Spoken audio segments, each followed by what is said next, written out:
नमस्कार दोस्तों, स्वागत है आप सभी का हमारे YouTube चैनल आलोक ज्ञान गंगा में। मित्रों, हम हाजिर हैं गरीब गौरी की दर्द भरी प्रेम कहानी का 7वां भाग लेकर के।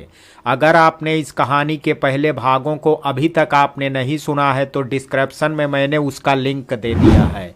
इस भाग को सुनने से पहले कहानी को पूरा समझने के लिए इसके पहले के भागों को अवश्य सुनें। चलिए मित्रों, देर ना करते हुए कहानी को शुरू करते। रेस्टोरेंट के अंदर अनुराग आगे आगे चल रहा था और गौरी उसके पीछे पीछे सहमी हुई चली जा रही थी।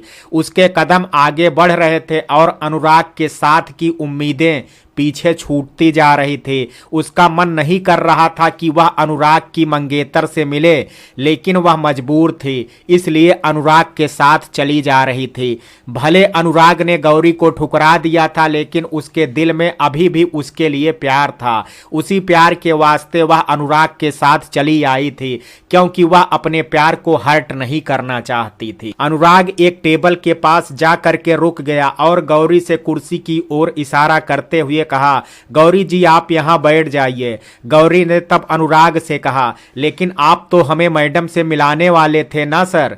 अनुराग, आप फिक्र मत कीजिए, हम आपको मैडम से मिलवाएंगे, पहले आप बैठिए तो सही। गौरी तब कुर्सी पर बैठ गई और फिर अनुराग भी टेबल के दूसरी ओर गौरी के सामने वाली कुर्सी पर बैठ गया और फिर उसने गौरी से कहा, अच्छा आप बताइए आपके लिए क्या ऑर्डर करें। गौरी, हम तो यहाँ बस मैडम से मिलने के लिए आए थे, हमें कुछ नहीं खाना है सर, आप हमें मैडम से मिला दीजिए ताकि फिर हम घर जाएं। अनुराग, आपको इतनी जल्दी क्या है? घर जाकर के आपको कौन सा काम करना है? आपको कुछ तो ऑर्डर करना ही पड़ेगा। गौरी, सर क्या जरूरत है? अगर आपको खाना है तो आप अपने लिए ऑर्डर कर दीजिए। अनुराग ने तब उदासी भरा चेहरा बनाते हुए कहा, फिर हमें भी कुछ नहीं ऑर्डर करना है, और वह कह करके दूसरी ओर देखने लगा। गौरी ने एक नज़र अनुराग की ओर देखा और खाने का मेन्यू उठा लिया और फिर उसमें कुछ देख करके पास से गुजर रहे वेटर को बुला करके मेन्यू में से कुछ डिशेज बता करके ऑर्डर लाने को कहा। अनुराग अभी भी गौरी की ओर नहीं देख रहा था। तब गौरी ने उसे मनाते हुए कहा, अब किस बात की नाराजगी है, हमने तो ऑर्डर कर दिया है। अनुराग ने तब गौरी की ओर देखते हुए कहा, लेकिन आपने हमारे कहने पर तो ऑर्डर नहीं किया था ना।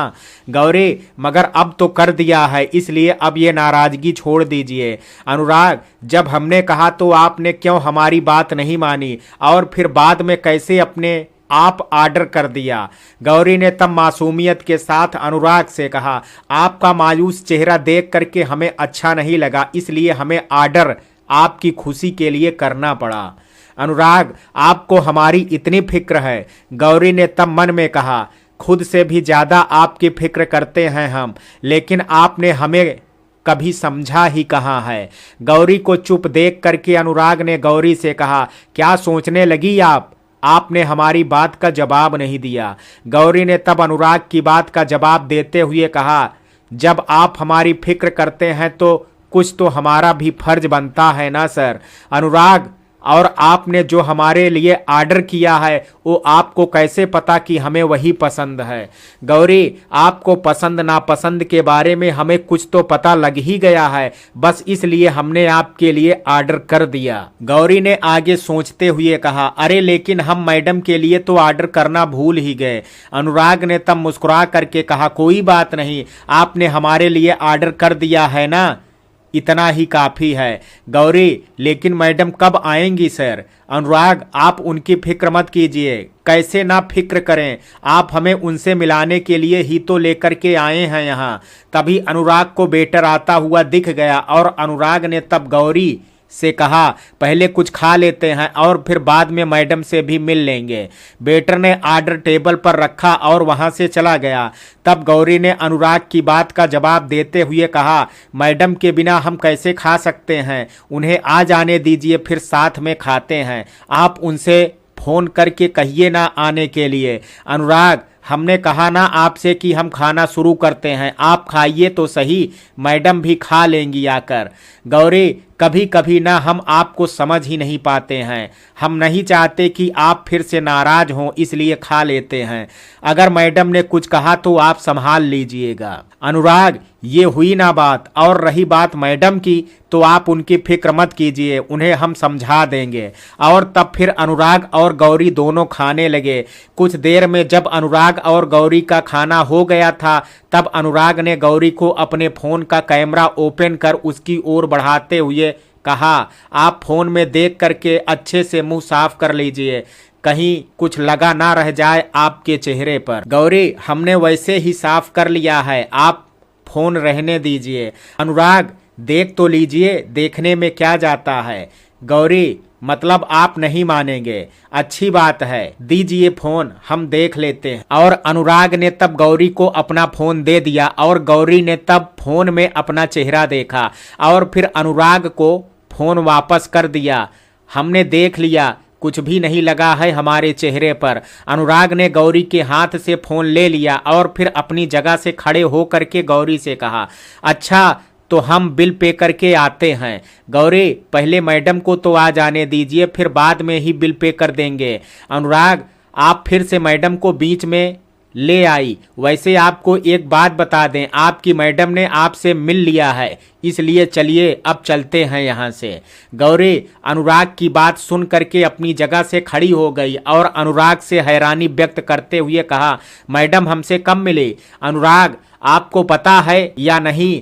यह तो हमें नहीं पता, लेकिन मैडम ने आपको देख लिया है। कह करके अनुराग कैश काउंटर की तरफ अपने कदम बढ़ा दिए थे।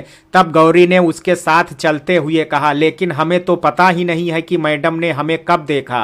अनुराग, हम बिल दे करके आते हैं, फिर आपसे बात करते हैं। और कह करके अनुराग कैश काउंटर पर जा करके बिल पे करने लगा और उससे कुछ दूर पर खड़ी गौरी उसकी ओर हैरानी से देख रही थी।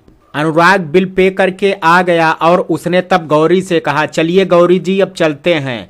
गौरी, पहले आप हमारी बात का जवाब दीजिए कि मैडम ने हमें देखा कहाँ, और उन्होंने हमें देख भी लिया और हम उन्हें देख भी नहीं पाए और आपने हमें बताया भी नहीं।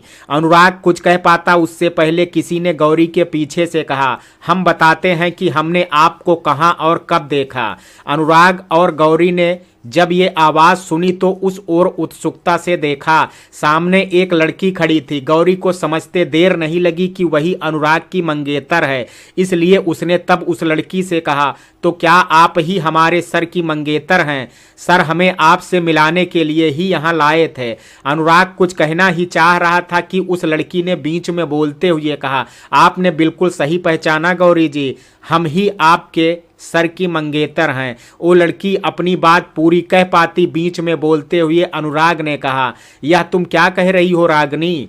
रागिनी ने मुस्कुराते हुए अनुराग की ओर देख करके कहा, हमने क्या कुछ गलत कह दिया अनुराग डार्लिंग?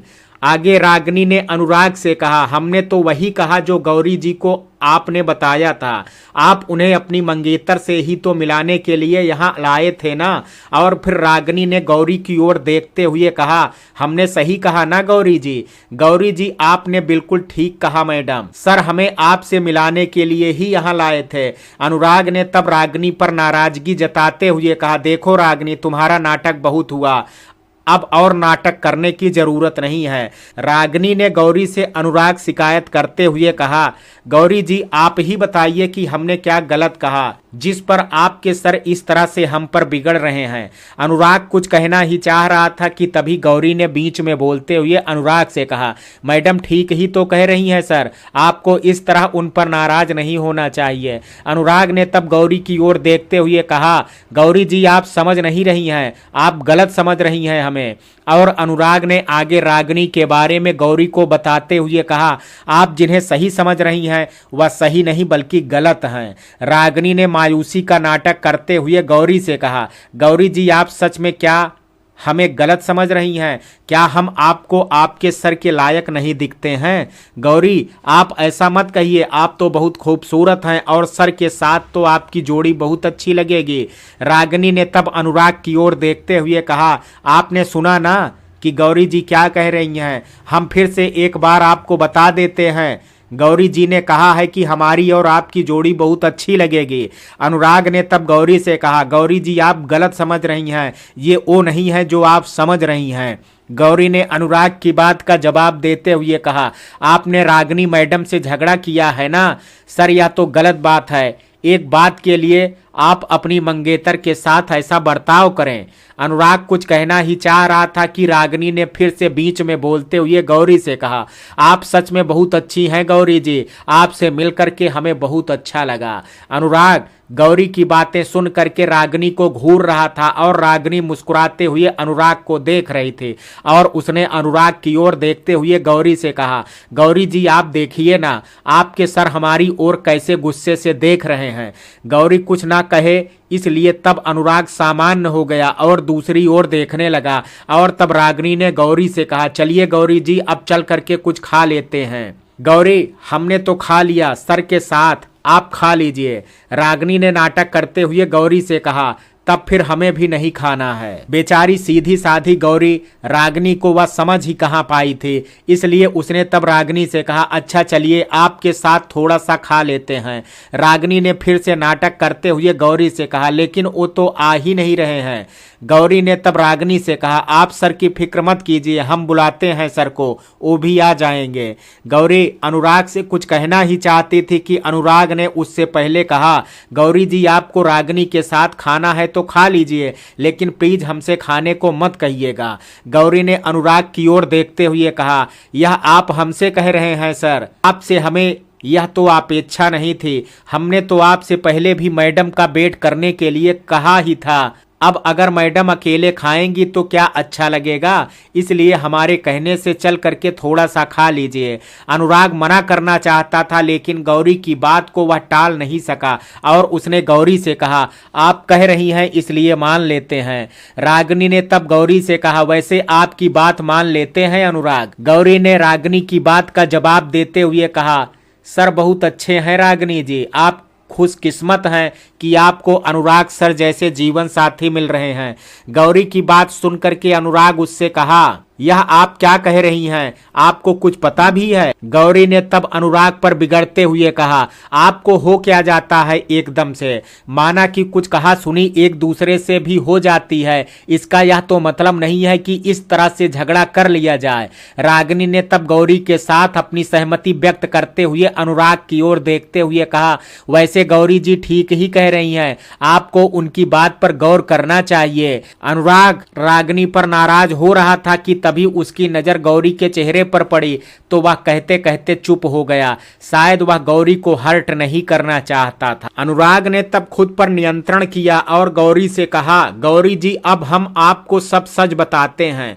अनुराग ने तब गौरी से आगे कहा, गौरी जी रागिनी और हम एक ही कॉलेज में पढ़ते थे और रागिनी हमारी क्लासमेट थी, तब से हम एक दूसरे को जानते हैं, जानते जरूर हैं लेकिन ये हमारी मंगेतर नहीं है। रागिनी ने तब अनुराग की ओर देख करके गौरी से कहा, गौरी जी फिर आप इनसे पूछिए कि इनकी मंगेतर कौन है और ये आपको यहाँ किससे मिलाने के लिए लाए थे। अनुराग ने तब गौरी से कहा, गौरी जी हम जानते हैं कि आपके मन में कुछ सवाल चल रहे होंगे, लेकिन अभी हम आपसे माफी चाहते हैं, हम रागिनी से कुछ अकेले में बात करना चाहते हैं और फिर उसके बाद हम आपको आपके सवालों का भी जवाब दे देंगे। और तब अनुराग ने रागिनी का हाथ पकड़ा और उससे कहा, तुम हमारे साथ आओ, हम नहीं चाहते कि गौरी जी के सामने हम तुमसे कुछ कहें। और कह करके अनुराग रागिनी को गौरी से कुछ दूर ले गया। रागिनी भी अनुराग से बात करना चाहती थी, इसलिए उसने भी कोई विरोध नहीं किया और वह चुपचाप उसके साथ चली गई थी।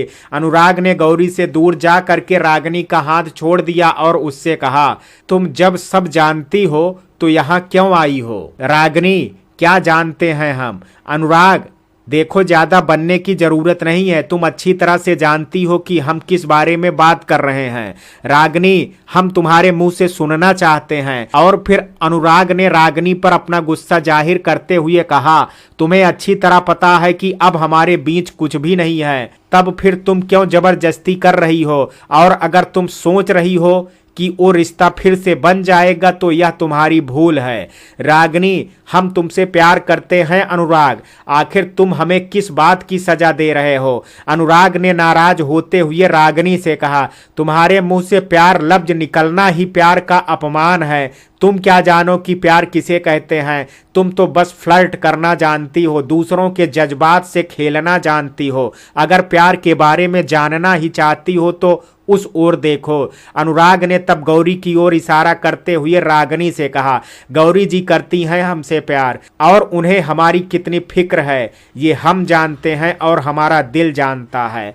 तुम तो प्यार के काबिल ही नहीं हो। रागिनी ने लगभग रोते हुए कहा, हमारी एक छोटी सी गलती की तुम हमें इतनी बड़ी सजा दोगे अनुराग? अनुराग, तुम उसे छोटी सी गलती मानती हो? रागिनी, हमने तुमसे सच्चा प्यार किया था, तुम्हें दिल से चाहते थे हम, लेकिन बदले में तुमने हमारे साथ क्या किया? हमें धोखा दिया, वो भी इसलिए कि तुम्हें हमसे भी अधिक पैसे वाला बॉयफ्रेंड मिल गया था।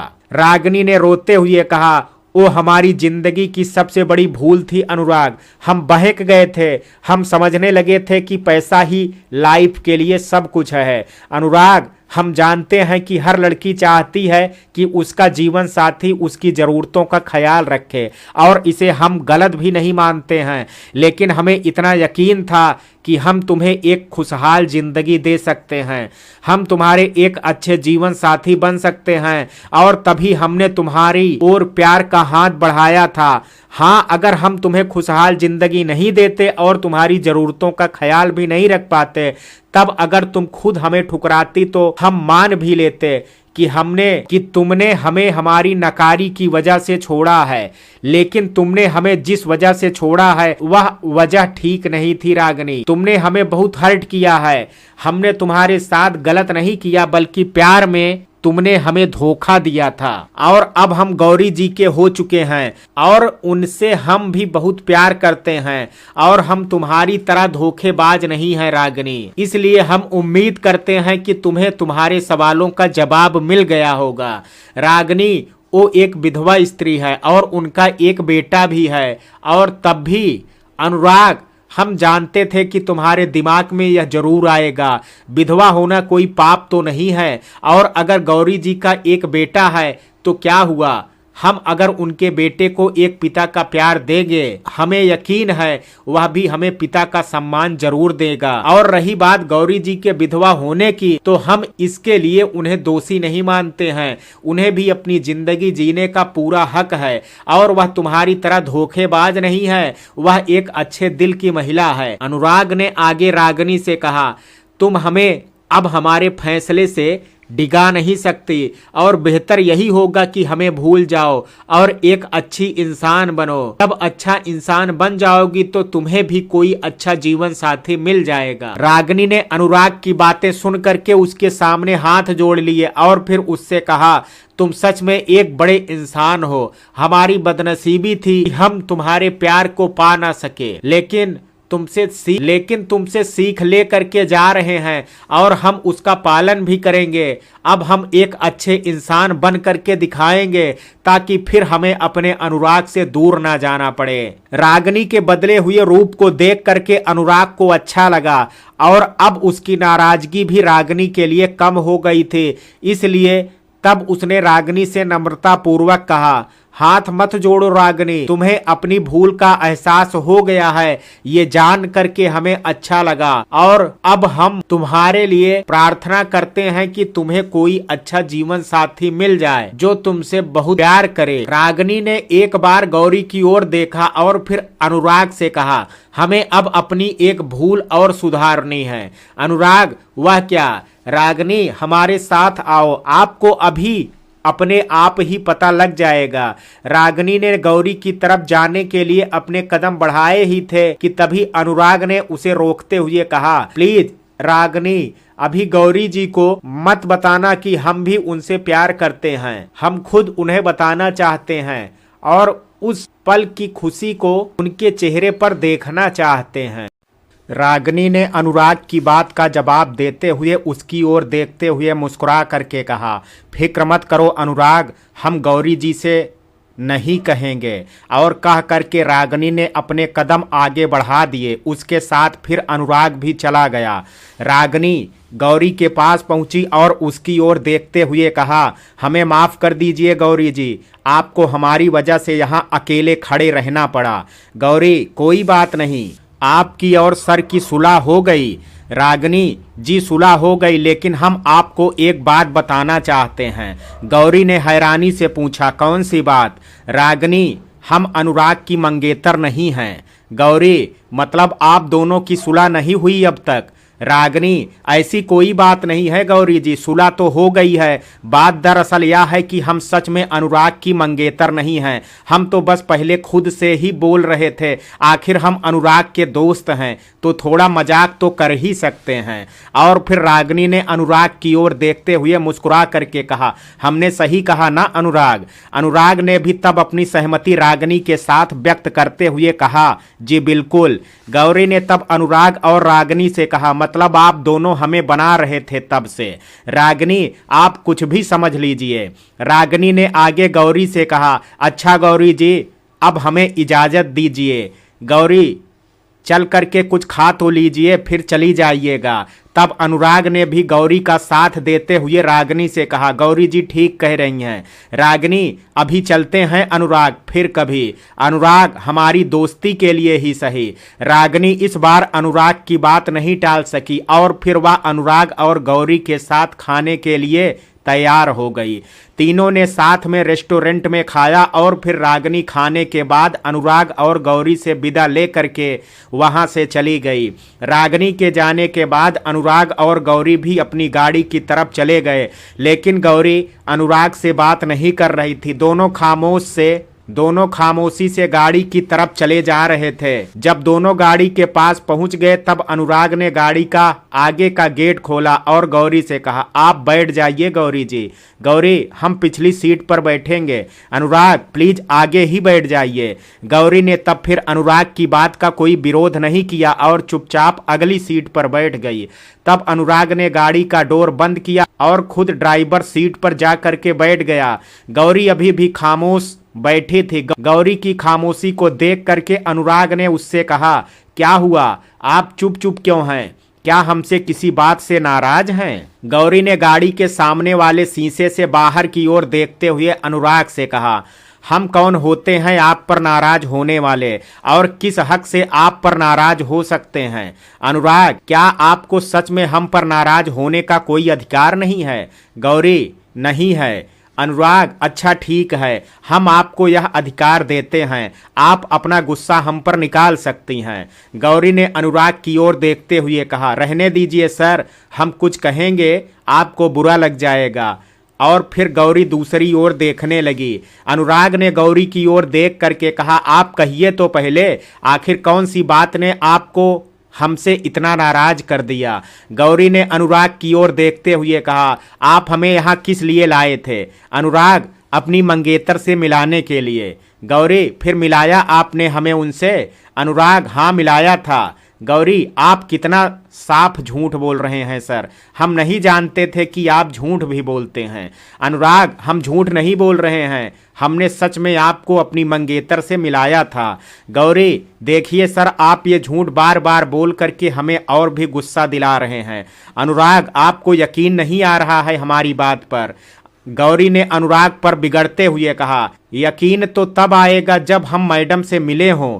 अनुराग, अगर हम आपको यकीन दिला दें तब? गौरी, आप दिला ही नहीं सकते यकीन, जब हम मैडम से मिले ही नहीं तब हम यकीन मान कैसे लेंगे? अनुराग ने तब अपने मोबाइल फोन का कैमरा ऑन करके गौरी की ओर बढ़ाते हुए कहा, इस फोन में देखिए और कहिए कि आप हमारी मैडम से नहीं मिली हैं।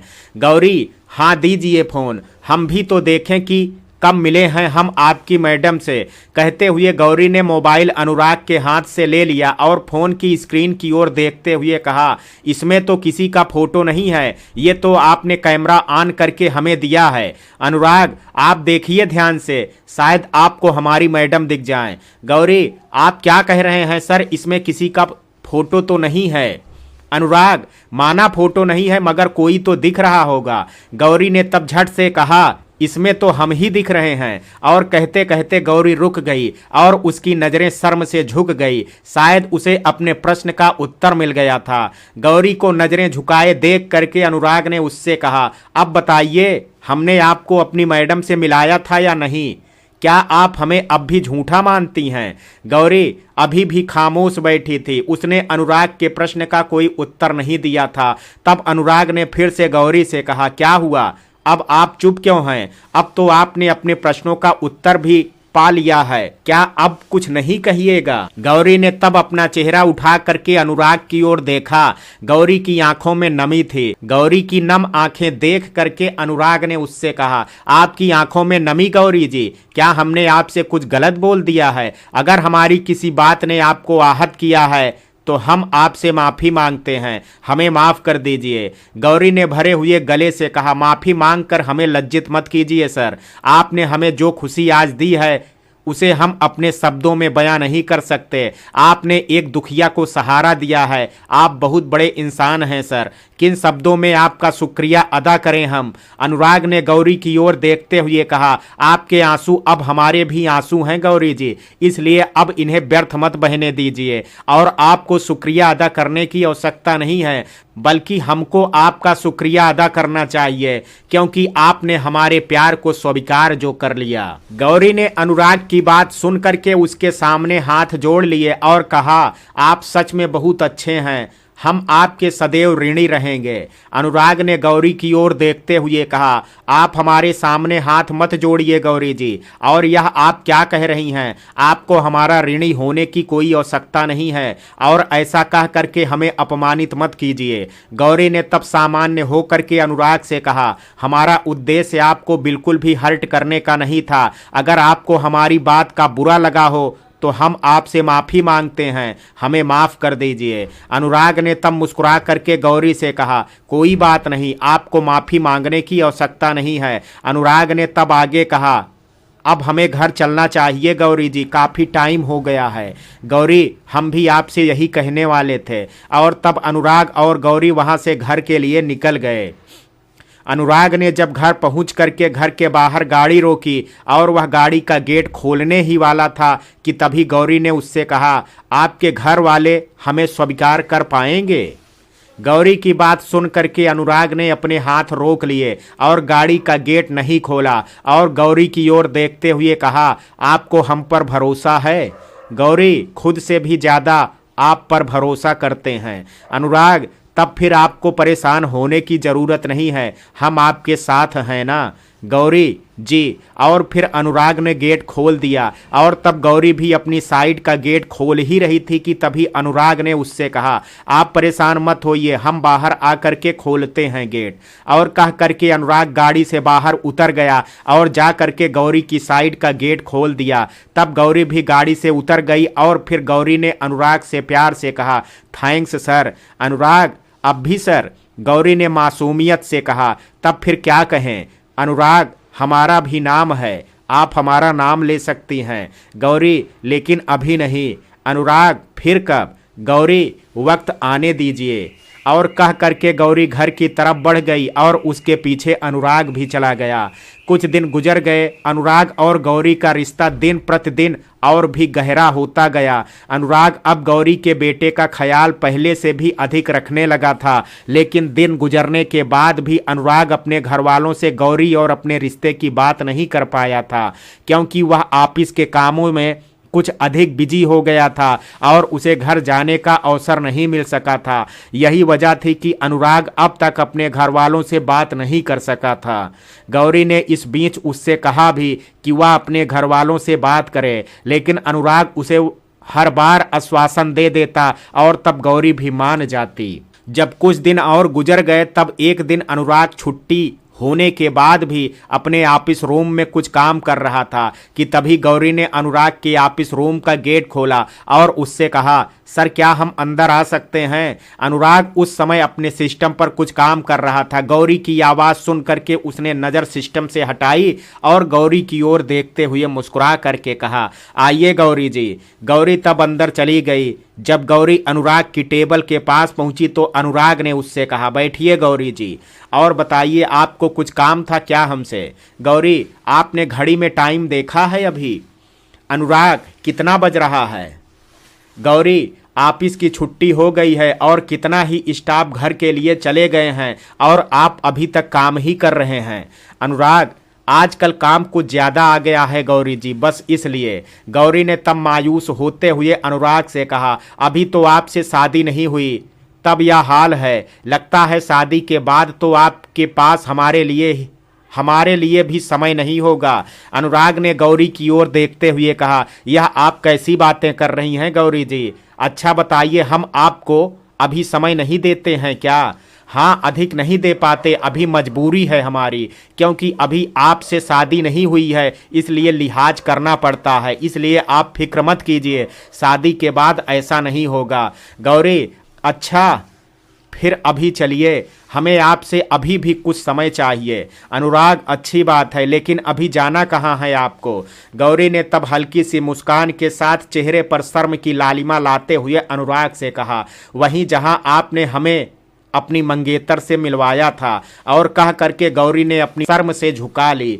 अनुराग ने मुस्कुराते हुए कहा, अच्छा जी, लेकिन उसी जगह क्यों? अगर घूमना ही है तो फिर कहीं और चलते हैं। गौरी, कहीं और नहीं, हम अभी वहीं जाना चाहते हैं। अनुराग, अच्छी बात है, वहीं चलते हैं। और तब अनुराग ने अपनी फाइल बंद कर दी और एक तरफ रख दी और अपना सिस्टम बंद करके वहां से गौरी के साथ चला गया। अनुराग और गौरी आज फिर उसी रेस्टोरेंट में उसी जगह बैठे हुए थे जहां अनुराग पहले गौरी को लेकर के आया था। अनुराग ने तब गौरी से कहा, अब तो आप खुश हैं ना? रेस्टोरेंट भी वही है और जगह भी वही है जहां हम पहले कभी मिले थे। गौरी, हम बहुत खुश हैं सर, लेकिन आपसे कुछ बात करना चाहते थे, इसलिए आपको यहाँ लेकर के आए हैं। अनुराग जी, कहिए, लेकिन क्या बात करनी है आपको? गौरी, आप अपने घर वालों से बात कब कीजिएगा? अनुराग, आप फिक्र मत कीजिए, हम बहुत जल्द ही अपने घर वालों से बात करेंगे। गौरी, यह बात तो आप हमसे पहले भी कह चुके हैं, लेकिन आपने अभी तक उनसे बात नहीं की। अनुराग, आपको तो पता है गौरी जी कि कुछ दिनों से ऑफिस में कुछ ज़्यादा ही काम आ गया है और यही वजह है जिसकी वजह से हम अपने घर नहीं जा सके और यही वजह है जिसकी वजह से हम घर वालों से अब तक बात नहीं कर पाए। गौरी, आप सच कह रहे हैं? अनुराग, क्या आपको हम पर यकीन नहीं है? गौरी ने भरे हुए गले से कहा, आप पर तो बहुत यकीन है सर, लेकिन डर लगता है इस बात का, अगर कहीं आपके घर वालों ने हमें नहीं अपनाया तो। गौरी की बात सुन करके अनुराग ने गौरी को समझाते हुए कहा, आपको डर किस बात का है गौरी जी? हम आपके साथ हैं और आपको यकीन दिलाते हैं हमेशा आपके साथ ही रहेंगे। गौरी, आपसे तो हमें कोई शिकायत नहीं है, लेकिन डर लगता है लोगों की सोच से। गौरी की आंखें अब छलछला आई थी। उसने आगे भरे हुए गले से कहा, अगर आपने भी हमारा साथ छोड़ दिया तो। गौरी आगे कुछ कह पाती, अनुराग ने बीच में बोलते हुए कहा, बस इतना ही यकीन करती हैं आप हम पर? हमें कम से कम आपसे तो यह अपेक्षा नहीं थी। गौरी, आपसे बहुत प्यार करते हैं हम, आपसे अलग रहने के बारे में सोच भी नहीं सकते। कहते हुए गौरी की आंखों से आंसू बह करके उसके गालों पर आ गए थे। तब उसने अपने आंसुओं को पोंछा और आगे अनुराग से कहा, बस इसलिए आपसे कह दिया, अगर फिर भी आपको हमारी बातों ने हर्ट किया है तो हम आपसे माफ़ी मांगते हैं, हमें माफ़ कर दीजिए। अनुराग, हम समझ सकते हैं आपकी दुविधा को, लेकिन आप एक बार हमारी ओर देखिए। तब गौरी अनुराग की ओर देखने लगी और अनुराग ने आगे उससे कहा, क्या लगता है आपको हमें देख करके? क्या हम सच में भरोसे के लायक नहीं हैं? गौरी, अगर ऐसा होता तो हम आपका हाथ थामते ही क्यों? आप पर तो हमें पूरा एतबार है। अनुराग, फिर किस बात पर एतबार नहीं है आपको? गौरी, बस यही सोच करके डर रहे हैं कि अगर कहीं आपके घर वालों ने हमें स्वीकार नहीं किया। अनुराग, गौरी जी आप फिक्र मत कीजिए, हमारे घर वाले बहुत अच्छे हैं और वह आपको अपना लेंगे क्योंकि आप हैं ही इतनी अच्छी। गौरी, आप समझ नहीं रहे हैं सर जो हम कहना चाहते हैं। अनुराग, हम अच्छी तरह समझ रहे हैं कि आप क्या कहना चाहती हैं। आपको इसी बात का डर है ना कि आप एक विधवा स्त्री हैं, फिर हमारे घर वाले आपको क्यों स्वीकार करेंगे, यही बात है ना। गौरी ने तब मासूमियत से अपना सिर हाँ में हिला दिया। तब अनुराग ने उसे समझाते हुए कहा, हमारे घर वालों की सोच अलग है, वह सही और गलत अच्छी तरह से समझते हैं। जब हमने आपको स्वीकार कर लिया तो यकीन मानिए हमारे घर वाले भी आपको स्वीकार कर लेंगे। गौरी, सच में हमें अपना लेंगे आपके घर वाले? अनुराग, हाँ सच में। गौरी, तब फिर आप घर पर बात कब करेंगे? अनुराग, बस जल्द ही काम से फ्री हो करके हम घर जाएंगे और आपकी और हमारी शादी की बात करेंगे और फिर उसके बाद हमारी शादी। कहते हुए अनुराग के चेहरे पर मुस्कान आ गई और तब उसने गौरी से मुस्कुराते हुए कहा, अब आप भी मुस्कुरा दीजिए। और तब गौरी भी मुस्कुरा दी और शर्म से उसने अपनी पलकें नीचे झुका ली। गौरी ने फिर सामान्य हो करके धीरे से अनुराग से कहा, आप काम से फ्री कब होंगे? अनुराग, बस 1 या 2 दिन का काम रह गया है, उसके बाद हम घर जाएंगे। अनुराग ने आगे गौरी से कहा, अच्छा अब आप बताइए आपके लिए खाने में क्या ऑर्डर करें? और तब गौरी ने अपनी पसंद अनुराग को बता दी और फिर अनुराग ने ऑर्डर कर दिया। दोनों ने साथ में खाया और फिर वहां से चले गए। 2 दिन के बाद जब अनुराग ने अपना पेंडिंग काम खत्म किया तब वह ऑफिस से छुट्टी लेकर के अपने घर के लिए निकल गया। अनुराग जब अपने घर पर सबके साथ डिनर कर रहा था तो उसके मन में चल रहा था कि वह सबसे गौरी के बारे में बात कर ले, लेकिन फिर उसने सोचा कि वह पहले अकेले में दादाजी से बात करेगा, फिर बाद में सबको बता देगा। यही ख्याल करके उसने उस वक्त किसी को कुछ नहीं बताया, लेकिन खाना खाने के बाद वह अपने दादाजी के साथ ही चला गया ताकि वह उनसे अकेले में कुछ बात कर सके। अनुराग दादाजी के रूम में उनके पास बैठा था और उसने तब कुछ सोचते हुए दादाजी से कहा, दादाजी आपकी नज़रों में अच्छा इंसान कौन है? दादाजी ने तब अनुराग की बात सुन करके उसकी ओर बड़े ध्यान से देखा और उससे कहा, लेकिन तुम यह पूछ क्यों रहे हो? अनुराग, प्लीज बताइए ना दादाजी। दादाजी, अच्छा ठीक है बताते हैं। अच्छा इंसान वही है जो अच्छे कर्म करता है। अनुराग, और एक स्त्री के अच्छे गुणों की क्या पहचान होती है? दादाजी, इसमें स्त्री की बात अलग कहाँ से आ गई? हमने तो तुमसे पहले कहा था वह स्त्री और पुरुष दोनों पर ही लागू होता है। अनुराग, मतलब कि कोई भी इंसान चाहे वह स्त्री हो अथवा पुरुष, वह अपने कर्मों से ही श्रेष्ठ बनता है। जिसके कर्म अच्छे हैं वह अच्छा इंसान है और जिसके कर्म अच्छे नहीं है वह बुरा इंसान है। सही कहा ना हमने दादाजी? दादाजी, कहा तो तुमने ठीक है, लेकिन हम तुम्हारी बातों के उद्देश्य को समझ नहीं पा रहे हैं। लेकिन इतना तो समझ रहे हैं कि कुछ तो वजह है जब तुम यह सब पूछ रहे हो। अनुराग, आपने ठीक पहचाना दादाजी, वजह तो है। दादाजी, फिर घुमा करके पूछने की क्या आवश्यकता है? तुम अपनी बात सीधी तरह से हमसे कह सकते हो, आखिर तुम भी अब बड़े बाबू हो। अनुराग, दादाजी बात दरअसल यह है कि कहते कहते अनुराग रुक गया। तब दादाजी ने अनुराग से कहा, तुम रुक क्यों गए? कहो आखिर बात क्या है? अनुराग, दादाजी तो आपने अभी कहा कि इंसान के कर्म ही उसे श्रेष्ठ बनाते हैं। दादाजी, हाँ वो तो हमने कहा, लेकिन तुम एक ही जगह अटके हुए क्यों हो? आखिर बात क्या है? साफ साफ क्यों नहीं बताते? अनुराग, बात दरअसल यह है कि हम किसी से प्यार करते हैं। दादाजी, कौन है? कहाँ की लड़की है? और आचरण तो अच्छा है ना उसका? अनुराग, वह बहुत अच्छी है और आचरण भी अच्छा है। दादाजी ने तब मुस्कुराते हुए कहा, तब तो हमें कोई ऐतराज नहीं है। कम से कम हमें लड़की तो नहीं ढूंढना पड़ेगा। बस अब जल्द से लड़की के घर वालों से मिलवाओ ताकि आगे की बात पक्की हो सके। अनुराग ने आगे सहमते सहमते कहा, बात दरअसल यह है कि कहते कहते अनुराग चुप हो गया। तब दादाजी ने उससे कहा, तुम चुप क्यों हो गए बेटा? आखिर बात क्या है? अनुराग, वह एक विधवा स्त्री। अनुराग की बात सुन करके दादाजी बिगड़ गए और उस पर नाराज हो करके उन्होंने कहा, तुम्हारा दिमाग तो ठीक है ना? तुम क्या कह रहे हो? तुम्हें कोई और लड़की नहीं मिली, एक विधवा से विवाह करना चाहते हो? अनुराग ने तब शांत लहजे में दादाजी को समझाते हुए कहा। माना कि वह एक विधवा स्त्री है, लेकिन विधवा होना कोई पाप तो नहीं है दादाजी, और एक विधवा को भी अपनी जिंदगी संवारने का उतना ही हक है जितना कि एक सामान्य लड़की को। तब फिर उसमें ऐतराज ही क्या है? दादाजी ने आगे फिर गुस्से से कहा, तुम्हारा तो दिमाग खराब हो गया है, लेकिन कोई भी फैसला करने से पहले एक बार अपने घर वालों का ख्याल तो किया होता, उनसे एक बार तो तुमने सलाह ली होती। अनुराग, हमने किसी के यहाँ चोरी नहीं की है, किसी के साथ गलत व्यवहार नहीं किया है, ऐसा कोई काम हम नहीं करते जिससे हमारे परिवार के मान सम्मान को हानि पहुँचे, लेकिन हम विधवा विवाह को गलत नहीं मानते और हमारी नज़रों में यह कोई अपराध भी नहीं है और कोई ऐसा काम भी नहीं है कि जिसकी वजह से परिवार के मान को हानि पहुँचे।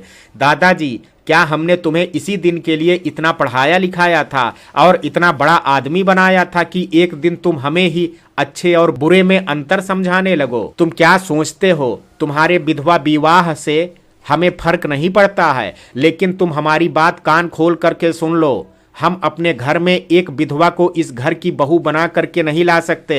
अनुराग, यह आप कह रहे हैं दादाजी? आप तो हमेशा से हमें सही और गलत में अंतर बताया करते थे, हमें अच्छे कर्म करने की सलाह दिया करते थे, और आज आप स्वार्थ भरी बातें कर रहे हैं। जब अनुराग और दादाजी बात कर रहे तब दादी उनकी आवाज सुन करके रूम में चली आई थी और अनुराग के अभी अभी कहे शब्द उन्होंने सुन लिए थे, जिसे सुन करके दादी को गुस्सा आ गया था और इसलिए तब उन्होंने अनुराग से कहा, क्या तुम घर से बाहर रह करके अपने से बड़ों से बात करने का तमीज भी भूल गए हो? क्या दादाजी से ऐसे बात किया जाता है? अनुराग ने तब दादी की बात का जवाब देते हुए कहा, दादी आप गलत समझ रही हैं, हमारा मतलब आपको या दादाजी को हर्ट करने का बिल्कुल भी नहीं था।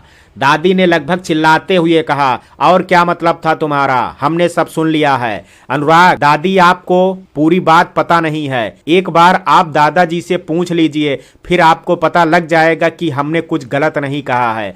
तब दादाजी ने बीच में बोलते हुए अनुराग से कहा, और क्या गलत बोलोगे बेटा, तुमने हमें स्वार्थी तो बना ही दिया है। दादाजी ने तब आगे दादी से कहा, अपने पोते की पूरी बात सुनोगी तो तुम और भी हैरत में पड़ जाओगी। एक अलग ही जिद कर रहे हैं, इन्हें आज अपनी जिद के आगे अपने परिवार की कोई भी परवाह नहीं है, और जब हमने इन्हें समझाने की कोशिश की तो हमें स्वार्थी बना दिया।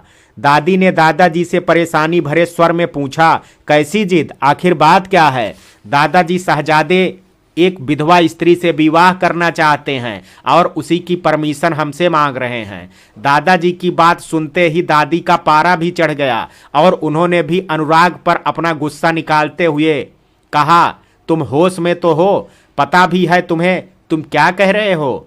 पहले दादाजी और अब दादी का भी वैसा ही रवैया था। अनुराग ने सोचा भी नहीं था कि उसके घर वाले इस तरह से आपत्ति दिखाएंगे। वह तो समझ रहा था कि वह उन्हें आसानी से मना लेगा, लेकिन उसके लिए अब मुश्किल बढ़ती जा रही थी। दादी की बात भी अनुराग ने सुन ली थी और उसने शांतिपूर्वक अनुराग से कहा, दादी आखिर एक विधवा स्त्री से विवाह करने में बुराई क्या है? आप हमें बस एक बुराई बता दीजिए, हम सच कहते हैं, हम उनसे विवाह नहीं करेंगे। दादी ने गुस्से से अनुराग से कहा, बुराई हो या ना हो, लेकिन तुम विधवा स्त्री से विवाह नहीं करोगे। अनुराग, आखिर क्यों नहीं कर सकते हैं हम विवाह विधवा स्त्री से? दादी, आखिर तुम करना ही क्यों चाहते हो विधवा स्त्री से विवाह? तुम्हारे लिए एक से बढ़ करके एक रिश्ते आ रहे हैं, उनमें से तुम किसी से भी शादी कर लो या तुम अपनी पसंद की किसी और लड़की से शादी कर लो, हमें कोई आपत्ति नहीं होगी, लेकिन एक विधवा से हम तुम्हें विवाह करने की परमिशन नहीं देंगे। अनुराग, दादी आप एक औरत होकर के यह बोल रही हैं, आपके अंदर भी एक स्त्री का हृदय है, क्या आपको एक स्त्री हो करके दूसरी स्त्री का दुख नहीं दिखाई देता? अगर हम एक विधवा का जीवन संवारना चाहते हैं तो इसमें क्या बुराई है? दादी तो जैसे कुछ समझना ही नहीं चाहती थी। उन्होंने फिर गुस्से से अनुराग से कहा, तुम जिस किसी भी विधवा स्त्री की बात कर रहे हो, हमें उनके प्रति सहानुभूति है। अगर उन्हें आर्थिक मदद की भी जरूरत है तो तुम उन्हें अपने घर से पैसे ले जा कर के दे दो, हम तुम्हें नहीं रोकेंगे, लेकिन तुम्हारा विवाह एक विधवा से हो या हम होने नहीं दे सकते हैं। अनुराग ने दादी को समझाने का फिर से प्रयास करते हुए कहा, दादी हम जिनकी बात कर रहे हैं वह बहुत अच्छी हैं, आप बस एक बार मिल भर लीजिए उनसे, वो और उनका व्यवहार दोनों ही आपको पसंद आ जाएंगे। दादी वो भले कितनी भी अच्छी हो, हमें नहीं मिलना उनसे, और तुमसे भी कहते हैं कि तुम उनसे अपने सारे संपर्क तोड़ दो और भूल जाओ उन्हें। हम जल्द ही तुम्हारे लिए कोई अच्छी सी लड़की देख करके तुम्हारी उससे शादी करा देंगे। अनुराग, लेकिन दादी हम उनसे शादी की बात कर चुके हैं। दादी हम वो सब कुछ नहीं जानते हैं, हमारा फैसला तुम सुन चुके हो। और दादी ने आगे दादाजी की ओर देखते हुए कहा, आपका भी वही फैसला होगा जो हमारा है। तब दादाजी ने भी अपनी सहमति दादी के साथ दे दी और अब तक अनुराग के हाथ निराशा ही लगी थी। अनुराग ने तब भावुक होकर के दादी और दादाजी से कहा, तो यह आप दोनों का आखिरी फैसला है। अनुराग की मां गीता दादाजी के रूम के पास से गुजर रही थी, तभी उनके कानों में रूम से आ रही कुछ आवाज पड़ी तो वह रूम की तरफ बढ़ गई। जब गीता रूम में पहुंची तो उन्होंने रूम में आते हुए अनुराग की बात स्पष्ट सुन ली थी और इसलिए उन्होंने तब अनुराग से कहा, किस फैसले की बात कर रहे हो बेटा, क्या बात है, तुम कुछ परेशान भी दिख रहे हो। अनुराग को अब अपनी मां की तरफ से भी कोई उम्मीद नहीं थी कि वह उसका साथ देंगे, इसलिए उसने कुछ कहना उचित नहीं समझा और अपनी मां की बात का कोई जवाब नहीं दिया। अनुराग को खामोश देख करके दादी ने अनुराग से कहा, अब कुछ कहते क्यों नहीं हो अनुराग, अपनी मां की बात का जवाब दो। अनुराग क्या कहता बेचारा, जब उसके अपने ही उसे समझने को तैयार नहीं थे, इसलिए उसने इस बार भी कुछ नहीं कहा। तब गीता ने अनुराग से फिर से कहा, अनुराग क्या बात है बेटा, तुम्हारी ये खामोशी हमें विचलित कर रही है। तब दादी ने बीच में बोलते हुए गीता से कहा, हम बताते हैं तुम्हें की वजह क्या है। दादी ने आगे अपनी बात को जारी रखते हुए गीता से कहा, तुम्हारे लाडले ने शादी के लिए लड़की पसंद कर ली है।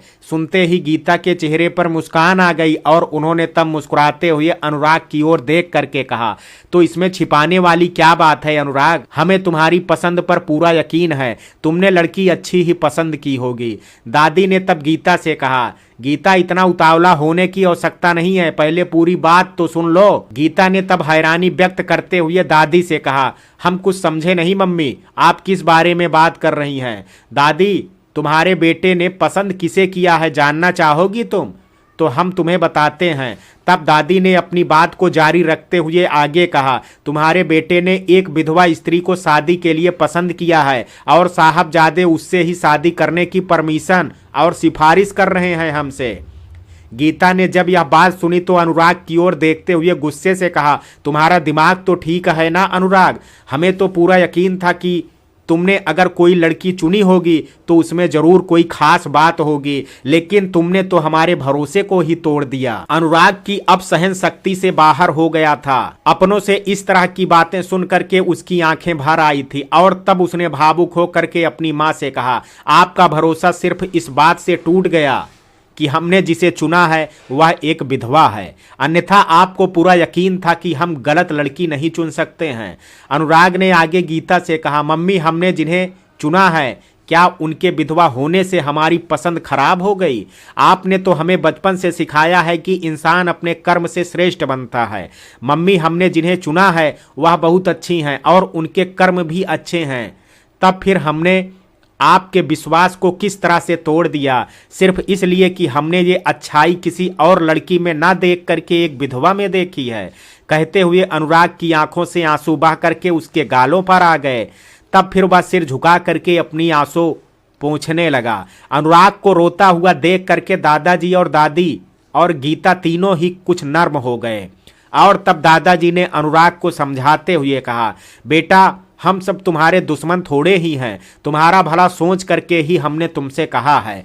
तब दादी ने भी दादाजी के साथ अपनी सहमति व्यक्त करते हुए कहा, अनुराग को समझाते हुए कहा, तुम्हारे दादाजी ठीक कह रहे हैं अनुराग, तुम्हें बड़ों की बात को समझने की कोशिश करनी चाहिए। और आखिर में गीता ने अनुराग को समझाते हुए कहा, माफ करना अनुराग बेटा, गुस्से में हम कुछ ज्यादा ही बोल गए थे, लेकिन बेटा तुम्हें पहले ही यह सोचना चाहिए था कि तुम जो करने जा रहे हो क्या वह सही है, उसके बाद ही कोई निर्णय लेना चाहिए था। अनुराग ने तब अपनी माँ से कहा, प्लीज मम्मी माफी मत मांगिए।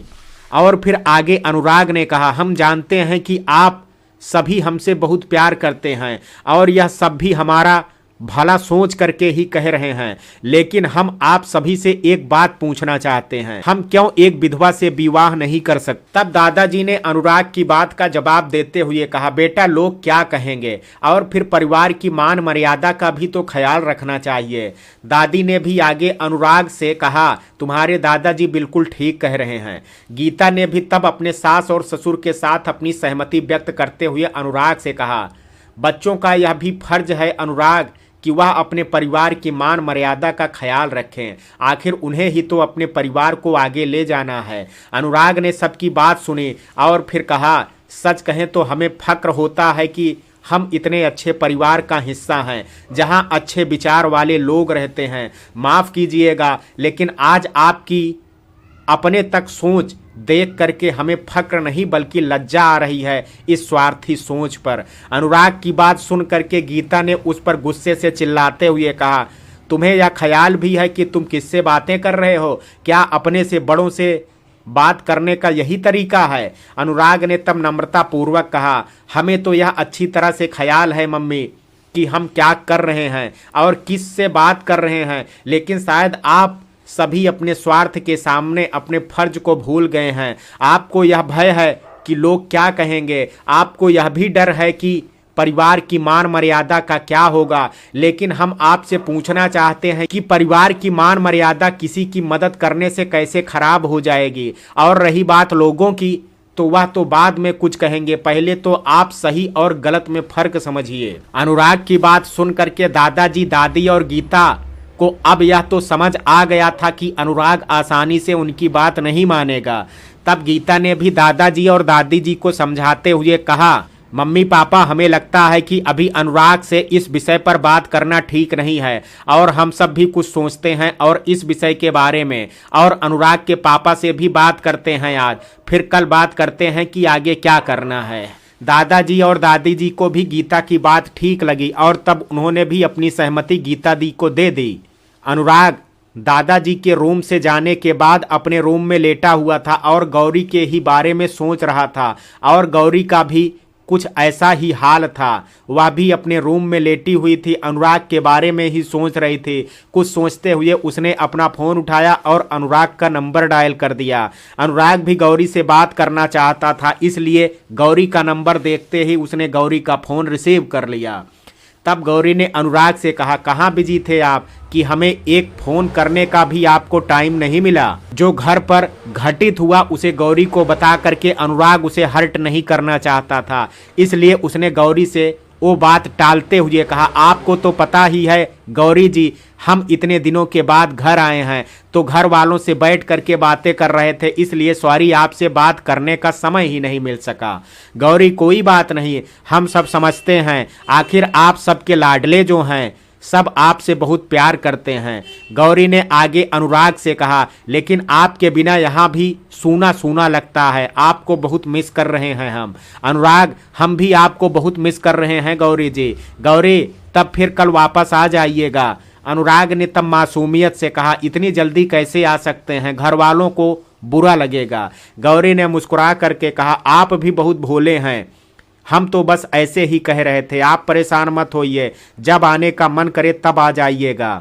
अनुराग, अच्छा तब ठीक है। अनुराग ने आगे गौरी से कहा, हमारे दीपक कैसे हैं, जाग रहे हैं या सो गए? गौरी, अभी थोड़ी देर पहले ही सोए हैं, आपके दिए हुए खिलौने से खेल रहे थे। अनुराग ने मुस्कुरा करके कहा, आखिर दिलाया किसने था वो खिलौना? गौरी, हाँ वो तो है। गौरी ने कुछ सोच करके संकोच करते हुए अनुराग से कहा, आपने हमारे बारे में घर पर बात की? अनुराग यह जानता था कि गौरी यह प्रश्न जरूर करेगी, इसलिए वह इस प्रश्न से बचने की भी कोशिश कर रहा था, लेकिन अब जब गौरी ने यह प्रश्न पूछ ही लिया था तो वह इसका जवाब क्या दे। बस यही सोच रहा था। अनुराग की ओर से कोई जवाब ना पा करके गौरी ने कहा, हेलो सर, आपकी आवाज़, आपको हमारी आवाज़ तो सुनाई दे रही है ना? गौरी की आवाज़ सुन करके अनुराग ख्यालों से बाहर निकल आया और गौरी से कहा, हाँ जी हम सुन रहे हैं। गौरी, फिर आपने हमारी बात का जवाब क्यों नहीं दिया? अनुराग, पहले हमें भी तो घर वालों से जवाब मिल जाए तभी तो हम आपको बता पाएंगे। गौरी, मतलब आपने अभी हमारे बारे में बात ही नहीं की? कोई बात नहीं, कल कर लीजिएगा। आपको पता है, हमें तो यह सोच करके ही बहुत फिक्र हो रही है कि पता नहीं आपके घर वालों का क्या जवाब होगा, हमें अपनाएंगे भी या नहीं। अनुराग ने तब गौरी को समझाते हुए कहा, आप फिक्र क्यों कर रही हैं? ज़्यादा नहीं सोचा करते हैं, अगर ज़्यादा सोचेंगी तो फिर रात को नींद नहीं आएगी। गौरी, अच्छा ठीक है, कोशिश करेंगे। अनुराग ने किसी तरह गौरी को समझा दिया और कुछ देर बात करने के बाद अनुराग ने फ़ोन कट कर दिया और फ़ोन एक तरफ रख करके आंखें बंद करके सोने की कोशिश करने लगा। अनुपम अपने रूम में बेड पर बैठे हुए कोई किताब पढ़ रहे थे, तभी गीता वहां आ गई। उन्होंने आकर के रूम का गेट बंद किया और अनुपम के पास बैठ करके धीरे से कहा, आपसे कुछ बात करनी थी जी हमें। अनुपम ने गीता की आवाज़ सुन करके बिना किताब से ध्यान हटाए गीता से कहा, हाँ बोलो क्या बात है। गीता जब अनुपम का फीका रिएक्शन देखा तो उसने कहा, अगर आप किताब पढ़ रहे हैं तो पढ़ लीजिए, हम आपसे बाद में बात कर लेंगे। अनुपम ने तब नजर किताब से हटा ली और गीता की ओर देखते हुए कहा, क्या कोई जरूरी बात करनी है आपको? गीता, हाँ जरूरी बात थी तभी तो, लेकिन अभी आप बिजी हैं तो बाद में बात कर सकते हैं हम। अनुपम ने तब खड़े होकर के किताब अलमारी में रख दी और वापस आ करके बेड पर बैठ गया और गीता की ओर देखते हुए कहा, अब बताओ क्या बात है। गीता ने तब कुछ सकुचाते हुए धीरे से अनुपम से कहा, अनुराग के बारे में हमें कुछ बात करनी थी आपसे। अनुपम ने हैरानी भरे शब्दों में कहा, अनुराग के बारे में? अनुराग के बारे में क्या बात करनी है आपको? गीता ने तब दबे हुए स्वर में कहा, अनुराग ने किसी लड़की को पसंद कर लिया है और वह उसी से शादी भी करना चाहता है। गीता की बात सुनकर के अनुपम के चेहरे पर मुस्कान आ गई और तब उन्होंने मुस्कुराते हुए गीता से कहा, इस बात को बताने के लिए आप इतना संकोच क्यों कर रही हैं? अच्छा ही हुआ अनुराग ने खुद ही लड़की पसंद कर ली, हमें तो अब उनके लिए लड़की नहीं ढूंढनी पड़ेगी और हम तो इसे गलत भी नहीं मानते क्योंकि हमें अपने अनुराग पर पूरा यकीन है, उनकी पसंद यकीनन अच्छी ही होगी। गीता ने उदासी भरे स्वर में कहा, यकीन तो हमें भी अपने अनुराग पर था। अनुपम ने हैरानी व्यक्त करते हुए कहा, यकीन था से आपका क्या आशय है? क्या आपको अब अपने बेटे पर यकीन नहीं रहा? गीता ने तब कुछ खोए हुए कहा, जब आपको सच का पता चलेगा तब आपको पता लगेगा कि उन्होंने किसे पसंद किया है और आपके और हमारे यकीन को किस तरह से तोड़ा है। अनुपम ने तब हैरानी व्यक्त करते हुए गीता से पूछा, किसे पसंद किया है? हमारे अनुराग ने, जो तुम इस तरह से रिएक्ट कर रही हो। तब गीता ने अनुपम को सारी घटना सुना दी। अनुपम ने जब सारी बात सुनी तो गुस्से से लाल होकर के गीता से कहा, इस लड़के का दिमाग फिर गया है, इन्हें अपने आगे अपने परिवार का कोई ख्याल नहीं रहा, इनकी समझ कहाँ चली गई है? गीता, हमने और मम्मी पापा ने भी अनुराग को खूब समझाया लेकिन वो तो हमें ही गलत ठहराने लगे हैं। फिलहाल तो हमने किसी तरह सुबह तक बात टाल दी है, लेकिन सुबह भी तो कोई निर्णय लेना ही पड़ेगा। बस यही सोच करके अनुपम ने फिर से गुस्से में कहा, इसमें आपको परेशान होने की क्या बात है? फैसला जो अभी है वही सुबह भी रहेगा। बच्चों के घर वाले कुछ छूट क्या दे देते हैं तो इसका मतलब यह नहीं है कि वह अपने परिवार की इज्जत को भी दांव पर रख दें। हमारी ओर से सख्त मना है, वह विधवा से विवाह नहीं कर सकते। गीता ने नम्र लहजे में अनुपम से कहा, कहीं ज्यादा सख्त होने की वजह से अनुराग नाराज ना हो जाए। अनुपम ने बिगड़ते हुए कहा, होते हैं तो होते रहे नाराज, बच्चे तो कुछ भी जिद करने लगते हैं, मगर माँ बाप का तो फर्ज है कि उन्हें सही और गलत में फर्क बताएं। गीता, लेकिन अब अनुराग बच्चे तो नहीं रहे, वह अपना निर्णय भी तो ले सकते हैं। अगर इन्होंने हमारे विरुद्ध जा करके शादी कर ली तो हम फिर क्या कर सकते हैं?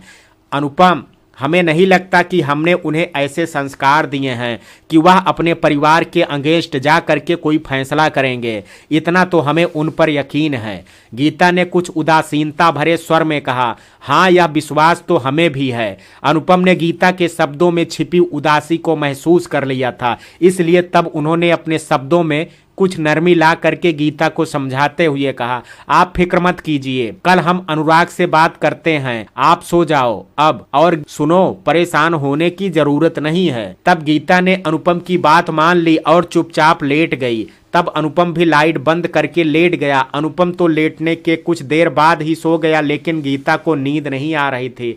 आखिर उनका माँ का हृदय जो था, गीता ने पूरी रात आंखों में ही काट दी। सुबह का समय था। अनुराग के घर के सभी सदस्य डाइनिंग टेबल पर बैठे हुए ब्रेकफास्ट कर रहे थे। अनुराग चुपचाप सिर झुकाए खाए जा रहा था। तब उसके पापा ने उसकी ओर देखते हुए उससे कहा, अनुराग, तुम कोई बात हमें बताने वाले थे क्या? अनुराग, आप किस बात के बारे में बात कर रहे हैं पापा? अनुपम, तुमने कल कोई बात की थी ना अपनी मम्मी से? अनुराग, अच्छा वो बात, वो तो मम्मी ने भी आपको बता ही दिया होगा ना? अनुपम, हाँ बताया तो था, लेकिन हम तुमसे सुनना चाहते हैं और हम जानना चाहते हैं कि जो तुम्हारी मम्मी ने हमसे कहा है क्या वह सही है? अनुराग ने तब धीरे से कहा, जो मम्मी ने आपसे कहा है वह सही है पापा। गीता को डर था कि कहीं अनुपम अनुराग पर नाराज ना हो, इसलिए वह उनकी ही तरफ देख रही थी ताकि अगर कोई बात हो तो वह संभाल सकें। और तब अनुपम ने अनुराग की बात का जवाब देते हुए नम्रता पूर्वक कहा, बेटा, ऐसा नहीं है कि हम सबको तुम्हारी खुशी की परवाह नहीं है, लेकिन तुम्हें अपने परिवार की मान मर्यादा का भी तो ख्याल रखना चाहिए। बेटा, हमारी तो यही राय है कि तुम कोई और अच्छी लड़की देख करके अपनी शादी कर लो। अनुराग अपनी मम्मी और दादा दादी की तरह अपने पापा की बात का जवाब नहीं दे पाया था। अनुराग की ओर से जब कोई जवाब नहीं मिला तो अनुपम ने उससे आगे कुछ नहीं कहा और चुपचाप वह नाश्ता करने लगा। अनुराग को अपने पापा का जवाब मिल गया था और उसकी गौरी से शादी करने की आखिरी उम्मीद भी अब टूट गई थी। उसने तब चुपचाप अपना ब्रेकफास्ट खत्म किया और जाने को खड़ा हो गया था कि तभी अनुपम ने उससे कहा, बैठो अनुराग, हमें तुमसे अभी और भी बात करनी है। अनुराग तब चुपचाप वापस बैठ गया। अब बाकी सभी का भी ब्रेकफास्ट हो चुका था और अब सभी का ध्यान अनुपम और अनुराग की ओर ही था। अनुपम ने तब अनुराग से कहा, तुमने जब हमारी बात का जवाब नहीं दिया, हम तभी समझ गए थे कि तुम्हें हमारी बात ठीक नहीं लगी, लेकिन आगे उस वक्त हमने कुछ इसलिए नहीं कहा क्योंकि हम नहीं चाहते थे कि तुम्हें और बाकी सभी को नाश्ता करते समय परेशानी हो। आगे अनुपम ने अनुराग को समझाते हुए कहा, बेटा, हम सभी तुम्हारे बुरे नहीं चाहते, लेकिन हम सभी अपने परिवार के मान और सम्मान को भी बनाए रखना चाहते हैं, इसलिए तुम्हें हम सब की बात का मान रखना चाहिए। अनुराग ने अनुपम की बात का कोई उत्तर नहीं दिया और बस सिर झुकाए उनकी बात सुन रहा था। अनुपम को जब इस बार भी अनुराग की ओर से कोई उत्तर नहीं दिया, तब उन्होंने अनुराग पर नाराज होते हुए कहा, तुम ऐसे तो नहीं थे कि तुम्हारे बड़े तुमसे बात कर रहे हो और तुम उनकी बात का जवाब भी ना दो। देखो अनुराग, तुम भले हमसे गुस्सा हो, लेकिन हम तुम्हें एक विधवा से विवाह करने की परमिशन नहीं देंगे। अनुपम को गुस्से में देख करके दादाजी ने अनुपम को समझाते हुए कहा, अनुपम, तुम गुस्सा मत करो, हम समझा देंगे अनुराग को, मान जाएंगे वो, तुम बेवजह ही गुस्सा हो रहे हो। तब गीता ने भी अनुपम से कहा, आप चलिए, आपके ऑफिस का टाइम हो गया है, हम सब समझा देंगे अनुराग को, वह नहीं करेंगे भी। अनुपम तब वहां से चले गए। अनुपम के जाने के बाद दादाजी अनुराग से कुछ कहने ही वाले थे कि तभी अनुराग भी वहां से उठ करके चला गया। अनुराग के वहां से जाने के बाद दादी ने भरे हुए गले से कहा, पता नहीं हमारे घर को किसकी नजर लग गई, कुछ समझ में नहीं आ रहा है कि क्या करें क्या नहीं करें। मित्रों, क्या अनुराग और गौरी की शादी हो पाएगी? जानते हैं कल कहानी के अगले भाग में। कहानी के इस भाग में आज इतना ही, शेष कहानी कल सुनेंगे भाग 8 में। कहानी का ये भाग आपको कैसा लगा, आप अपनी राय मुझे कमेंट बॉक्स में ज़रूर दीजिएगा।